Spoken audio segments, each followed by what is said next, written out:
आकाशवाणी मुंबई. अभय धुमाळ प्रादेशिक बातम्या देत आहे. ठळक बातम्या. आज सर्वत्र बलिप्रतिपदेचा उत्साह. विधानसभा निवडणुकीच्या पार्श्वभूमीवर राजकीय हालचालींना वेग. प्रधानमंत्री नरेंद्र मोदी घेणार 8 प्रचार सभा. राज्यात सत्ताबदल गरजेचा असल्याचं शरद पवार यांचं प्रतिपादन. निवडणूक आयोगाचा कडक बंदोबस्त. अहिल्यानगर आणि कोल्हापूरमध्ये मोठा मुद्देमाल जप्त. आणि न्यूझीलंड विरोधातल्या तिसऱ्या कसोटी क्रिकेट सामन्यात पहिल्या डावात भारताची न्यूझीलंडवर 28 धावांची आघाडी. आज कार्तिक शुद्ध प्रतिपदा म्हणजेच बलिप्रतिपदा किंवा दिवाळी पाडवा. हा दिवस 3.5 शुभमुहूर्तांपैकी एक मानला जातो. त्यामुळे चांगल्या उपक्रमांची सुरुवात किंवा महत्त्वाची खरेदी आज केली जाते. घर, वाहन किंवा सोने खरेदीसाठी आजचा मुहूर्त साधण्याचा साधारण कल आहे. भेटवस्तू तसंच मोबाईल फोन्स आणि इलेक्ट्रॉनिक वस्तूंची खरेदीही मोठ्या प्रमाणात होत आहे. मोठी दुकानं, मॉल्स, घाऊक बाजारपेठा, सराफ कट्टे गजबजले आहेत. अनेकांनी ऑनलाईन खरेदीला पसंती दिली आहे. देशाच्या अनेक भागात हा नववर्षाचा प्रारंभ मानला जातो. गुजराती नववर्षानिमित्त प्रधानमंत्री नरेंद्र मोदी यांनी समाजमाध्यमांवर गुजराती भाषेत शुभेच्छा संदेश दिला आहे. हे नवीन वर्ष सर्वांसाठी आनंद, सफलता, आरोग्य आणि समृद्धी घेऊन येऊ अशी कामना त्यांनी व्यक्त केली आहे. महाराष्ट्रात आगामी विधानसभा निवडणुकीच्या निमित्तानं विविध राजकीय पक्ष या सणाचं औचित्य साधून अधिकाधिक मतदारांपर्यंत पोहोचण्याचा प्रयत्न करत आहेत. विधानसभा निवडणुकीतील उमेदवारांना अर्ज माघारी घेण्याची मुदत 4 नोव्हेंबरला संपणार असून त्यानंतर 2च दिवसांनी विविध पक्षांच्या प्रचाराच्या तोफा धडाडणार आहेत. महाविकास आघाडीच्या प्रचाराला बुधवारी 6 नोव्हेंबर रोजी सुरुवात होणार आहे. मुंबईतील BKC मैदानावर बुधवारी महाविकास आघाडीची सभा होणार आहे. या सभेला लोकसभेतील विरोधी पक्षनेते आणि काँग्रेस नेते राहुल गांधी, राष्ट्रवादी काँग्रेस अध्यक्ष शरद पवार आणि उद्धव ठाकरे उपस्थित राहणार आहेत. तर दुसरीकडे महायुतीच्या प्रचाराचा प्रारंभ 8 तारखेला होणार आहे. प्रधानमंत्री नरेंद्र मोदी 8 नोव्हेंबरला महाराष्ट्रात येणार आहेत. महायुतीकडून प्रधानमंत्री नरेंद्र मोदी यांच्या 8 सभा या विधानसभा निवडणुकीत होणार आहेत. विधानसभा निवडणुकीत प्रचाराच्या तोफा धडाडण्यास अद्याप प्रारंभ झाला नसला तरी आरोपांच्या फुलबाजा उडण्यास सुरुवात झाली आहे. महत्त्वाचे राजकीय प्रश्न हाताळण्यात सत्ताधारी महायुतीला अपयश आल्याचा आरोप राष्ट्रवादी काँग्रेस शरदचंद्र पवार पक्षाचे प्रमुख शरद पवार यांनी केला आहे. बारामतीमध्ये पत्रकार परिषदेत त्यांनी हा आरोप केला. महाविकास आघाडीकडे विकासाची दिशा आहे, त्यामुळेच आम्ही राज्यात परिवर्तन घडवून आणू शकतो असा विश्वासही पवारांनी यावेळी व्यक्त केला. सिंचन घोटाळ्याचा आम्ही उल्लेखही केला नसल्याचं त्यांनी स्पष्ट करत RR पाटील अतिशय निर्मळ मनाचे राजकीय व्यक्तिमत्व होते असंही ते म्हणाले.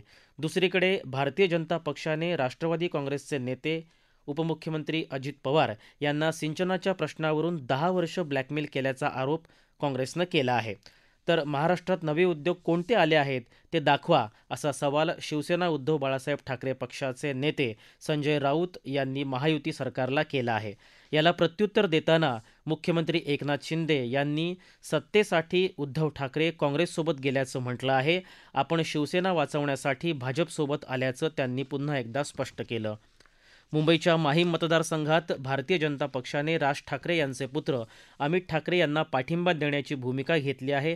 तर मुख्यमंत्री एकनाथ शिंदे यांनी मात्र माहीमची उमेदवारी जाहीर करताना मनसे प्रमुख राज ठाकरे यांनी विश्वासात घेतलं नसल्याचं म्हटलं आहे.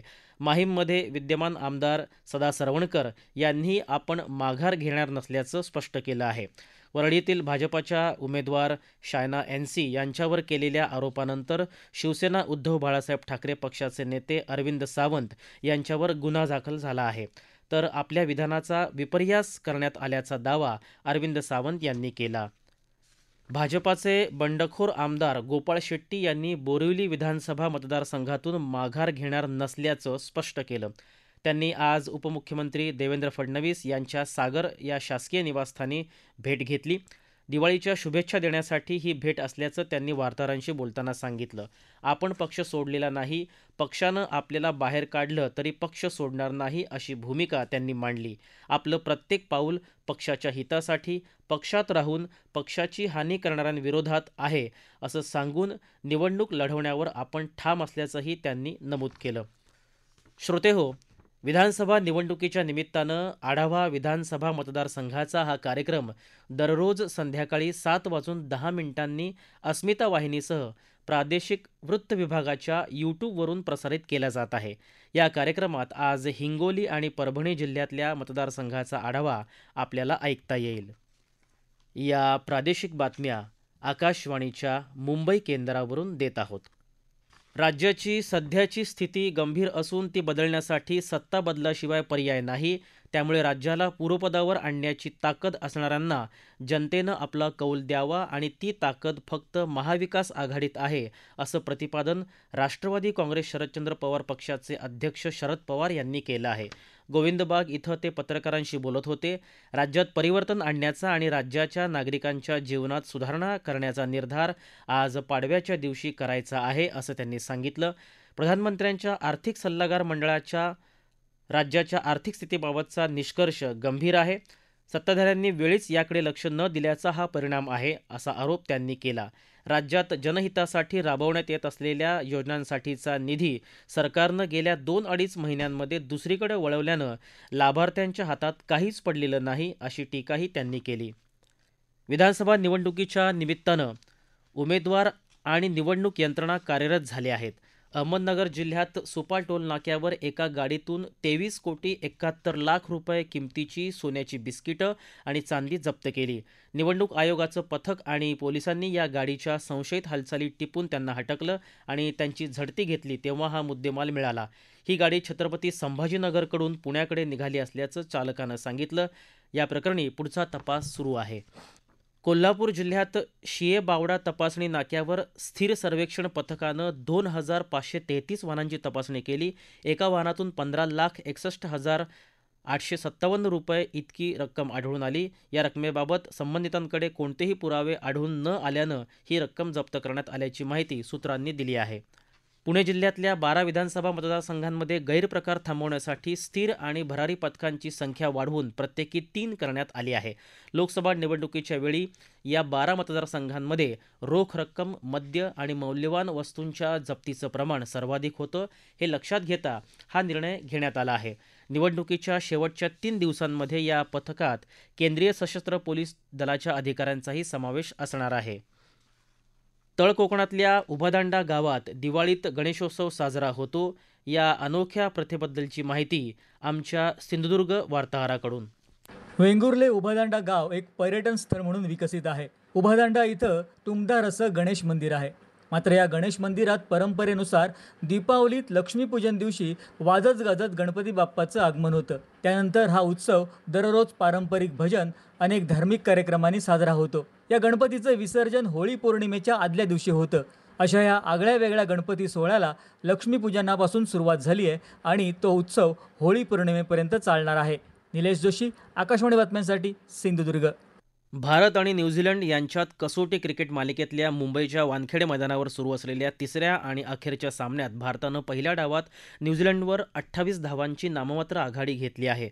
आज सामन्याच्या दुसऱ्या दिवशी भारतानं आपला पहिला डाव 4 बाद 86 धावांवरून पुढे सुरू केला. काल नाबाद असलेल्या शुभमन गिल आणि ऋषभ पंत यांनी 5व्या गड्यासाठी 96 धावांची भागीदारी करत भारताचा डाव सावरला. गिल यानं 90 तर पंत यानं 60 धावांची खेळी केली. पंत बाद झाल्यानंतर भारताचे उर्वरित फलंदाज ठराविक अंतरानं बाद होत गेले आणि भारताचा पहिला डाव 263 धावात आटोपला. शेवटचं वृत्त हाती आलं तेव्हा न्यूझीलंडच्या दुसऱ्या डावात 3 बाद 58 धावा झाल्या होत्या. फॅशन विश्वातलं प्रसिद्ध व्यक्तिमत्व रोहित बल यांचं काल रात्री हृदयविकाराच्या झटक्यानं निधन झालं. ते 63 वर्षांचे होते. ठळक बातम्या पुन्हा एकदा. बलिप्रतिपदेचा आज सर्वत्र उत्साह. विधानसभा निवडणुकीच्या पार्श्वभूमीवर राजकीय हालचालींना वेग. प्रधानमंत्री नरेंद्र मोदी घेणार 8 प्रचार सभा. राज्यात सत्ताबदल गरजेचा असल्याचं शरद पवार यांचं प्रतिपादन. निवडणूक आयोगाचा कडक बंदोबस्त. अहिल्यानगर आणि कोल्हापूरमध्ये मोठा मुद्देमाल जप्त. आणि न्यूझीलंड विरोधातल्या तिसऱ्या कसोटी क्रिकेट सामन्यात पहिल्या डावात भारताची न्यूझीलंडवर 28 धावांची आघाडी. याबरोबरच आकाशवाणी मुंबई केंद्रावरचं हे प्रादेशिक बातमीपत्र संपलं. नमस्कार.